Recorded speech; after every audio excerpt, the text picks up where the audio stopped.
1950 के दशक की एक दोपहर मैसाचुसेट्स के चमचमाते गोल्फ कोर्स पर सूरज की किरणें चमक रही थी। 10 साल का पीटर लिंच बैग ढोते हुए हाँफ रहा था। यह कोई अमीर गोल्फर का बेटा नहीं था, बल्कि एक मध्यम वर्गीय परिवार का लड़का था जो कुछ कमाने के लिए कैडी का काम कर रहा था। हर झुके हुए कंधे और उठाए हुए कदम के साथ पीटर ने जो सीखा उसने शायद कभी नहीं सोचा था कि वो उसे एक दिन शेयर बाजार का रॉक स्टार बना देगा। पीटर के लिए गोल्फ कोर्स सिर्फ पैसा कमाने का जरिया नहीं था, यह सीख का मैदान था। अमीर गोल्फर्स की बातचीत सुनते हुए, उनकी उम्मीदों और नुकसानों को समझते हुए उस छोटे लड़के के मन में शेयर बाजार की दुनिया को समझने की जिज्ञासा जगी। वो रातों को पिता के पुराने रेडियो से वित्तीय समाचार सुनता, अखबारों के बिजनेस पेज पलटता और धीरे धीरे शेयर बाजार की भाषा को समझने लगा। ये वो जुनून था जो उसे अपने पिता की बीमारी और घर की आर्थिक तंगी से लड़ने की हिम्मत देता था। कॉलेज के बाद पीटर ने फिडेलिटी इन्वेस्टमेंट में एक छोटा सा पद संभाला। वो मेहनती था, तेज था और सबसे खास बात शेयर बाजार को लेकर उसका जुनून बरकरार था। तो चलिए शुरू करते हैं पीटर लिंच की कैडी से लेकर करोड़पति बनने तक की कहानी के बारे में।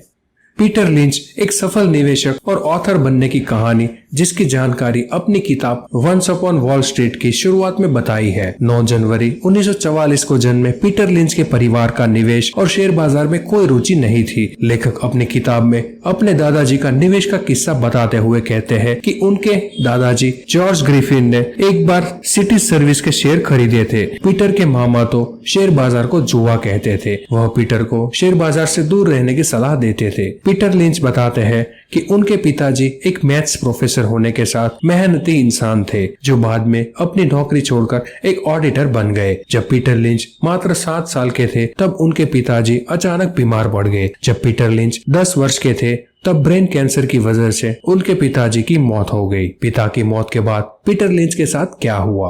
पीटर लिंच के पिताजी की मौत के बाद सारी जिम्मेवारी मां पर आ गई। वह नौकरी करने लगी और पीटर भी अपनी मां की मदद और घर चलाने के लिए 11 साल की उम्र में पार्ट टाइम गोल्फ परिसर में कैडी बन गया। पीटर लिंच बताते हैं 11 साल की उम्र में कैडी का काम एक आदर्श काम था। गोल्फ में नई रुचि थी। वह बताते हैं गोल्फ परिसर में घूमने के पैसे मिलते थे। पीटर के अनुसार वह एक दिन में इतना कमा लेते थे जितना एक अखबार फेंकने वाले 7 दिन में कमाता हो। इससे बेहतर उनके लिए क्या हो सकता था? पीटर लिंच को कैडी बनने का क्या लाभ हुआ? पीटर लिंच के अनुसार जब वह हाई स्कूल में पढ़ाई कर रहे थे तब वह कैडी का काम कर रहे थे जिसे उन्हें बहुत महत्वपूर्ण लाभ मिले। जिस क्लब में वह कैडी का काम कर रहे थे उस क्लब में कॉर्पोरेट जगत के बड़े प्रेसिडेंट और सीईओ आते थे जिनकी सहायता पीटर लिंच करते थे। गोल्फ परिसर में बॉल खोजने के लिए कैडी का काम करते थे। पीटर लिंच बताते हैं कि सबसे पहले शेयर बाजार से जुड़ी महत्वपूर्ण जानकारी उसे कैडी के रूप में क्लब में गोल्फ खेलने के आए लोगों से मिली, जिसने शेयर बाजार के बारे में उनका नजरिया बदल दिया क्योंकि उनके परिवार और आसपास जो भी उन्होंने सुना था सब नेगेटिव था। क्लब में आने वाले लोगों की बातों से उन्हें बहुत ही पॉजिटिव और अच्छी जानकारी मिल रही थी। पीटर लिंच ने क्या अध्ययन किया? पीटर लिंच बताते हैं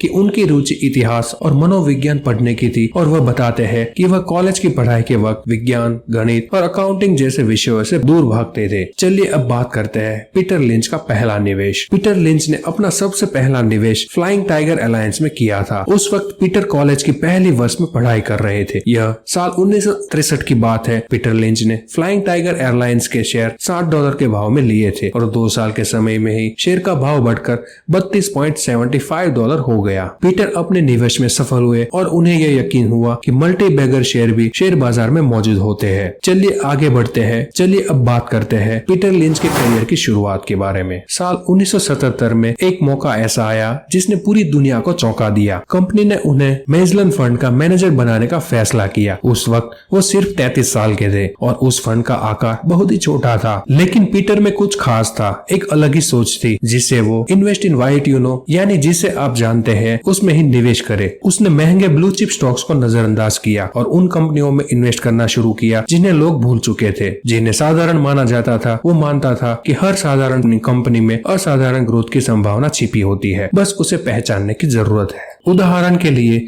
फ्लाइंग टाइगर्स का नाम एक छोटी एयरलाइन कंपनी उस वक्त संघर्ष कर रही थी, लेकिन पीटर ने देखा कि कार्गो एयरलाइंस का भविष्य उज्जवल है और उन्होंने इसमें भारी इन्वेस्ट किया। कुछ ही सालों में फ्लाइंग टाइगर्स ने जबरदस्त ग्रोथ की और पीटर के इस दाव ने सबको हैरान कर दिया। पीटर लिंच सिर्फ एक फंड मैनेजर नहीं थे, वे एक स्टोरी टेलर थे। वो अपने इन्वेस्टमेंट के पीछे की कहानियां लोगों को बताते थे। अपने मजेदार अंदाज और सरल भाषा से शेयर बाजार को आम लोगों के लिए समझने वाला बनाता था। वो टीवी पर आता था, किताबें लिखता था और लोगों को बताता था कि उनके आसपास की ऐसी कंपनियां मौजूद है जिनमें इन्वेस्ट करके वो अच्छा रिटर्न पा सकते हैं। उसने लोगों को हाईटेक गैजेट्स बनाने वाली कंपनियों, डिस्काउंट रिटेलर्स और यहाँ तक कि घरेलू सामान बेचने वाली कंपनियों में इन्वेस्ट करने के लिए प्रेरित किया। उनकी रणनीति सफल रही। मेजलन फंड ने शानदार प्रदर्शन किया और पीटर को शेयर बाजार का जादूगर कहा जाने लगा। 13 साल तक लगातार सफलताएं हासिल करने के बाद 1990 में 46 साल की उम्र में ही पीटर लिंच ने एक चौंकाने वाला फैसला लिया। उन्होंने रिटायरमेंट ले लिया। उस वक्त उनकी नेटवर्थ सैकड़ों मिलियन डॉलर में थी और मेजलन फंड दुनिया का सबसे सफल म्यूचुअल फंड बन चुका था। लेकिन पीटर के लिए पैसा सब कुछ नहीं था। वो दुनिया घूमना चाहते थे और अपने शौक पूरा करना चाहते थे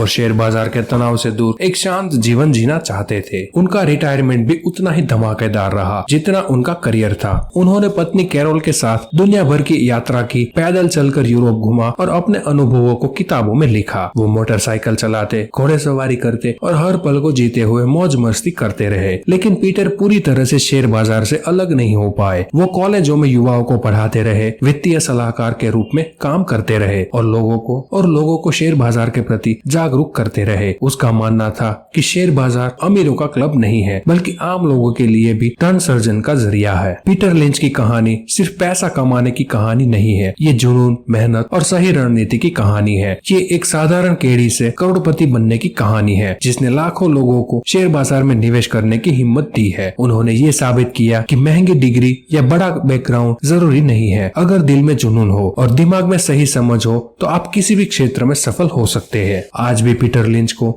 शेयर बाजार के दिग्गजों में गिना जाता है। उनकी किताबें one upon a wall street और ब्रीदिंग द स्ट्रीट आज भी शेयर बाजार में निवेश करने वालों के लिए बाइबल मानी जाती है। उनकी सोच, उनका स्टोरी टेलिंग का अंदाज और आम लोगों को शेयर बाजार से जोड़ने का प्रयास उन्हें हमेशा याद रखा जाएगा। तो अगली बार जब आप शेयर बाजार के बारे में सोचे तो पीटर लिंच को याद करें, उस कैडी को जिसने वॉल स्ट्रीट को हिलाकर रख दिया था। शायद उनकी कहानी आपको भी अपने सपनों का पीछा करने की हिम्मत दे दे।